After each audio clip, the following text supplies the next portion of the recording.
वहिनीची बहीण आली होती. निलेश तिला पटवायचा प्रयत्न करत होता, पण ती त्याला भाव देत नसे. एक दिवस जबरदस्तीने तिला तो रूम मध्ये नेतो आणि तिच्यासोबत नंतर तो तिचे फोटो काढतो आणि तिला दाखवतो. आता जर तू मला इग्नोर केलं तर हे फोटो. निलेशची वहिनी शिक्षिका होती. तिची बहीण थोड्या दिवसासाठी तिच्याकडे राहायला येणार होती. निलेश हे ऐकून तर खूप खुश होतो, कारण त्याच्या वहिनीची बहीण प्रीती एवढी देखणी होती की जणू ती एखाद्या हिरोईन सारखी दिसायची.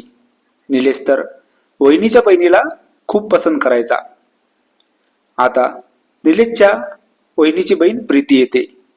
प्रीतीला बघून निलेश चांगला तयार होऊन येतो आणि पुढे पुढे करतो. प्रीती काही निलेशकडे लक्ष देत नाही.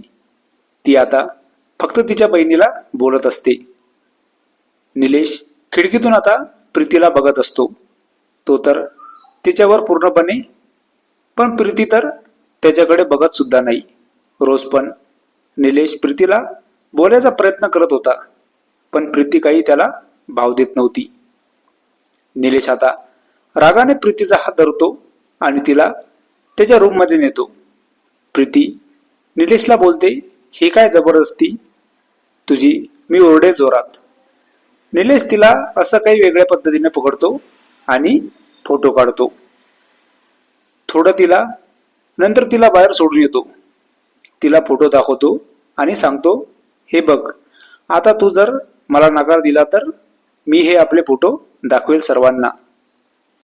पूर्ण कथा ऐकण्यासाठी खालील लिंकवर क्लिक करा आणि पूर्ण कथा ऐका. मित्रांनो, आमच्या चॅनलला सबस्क्राईब करा. धन्यवाद.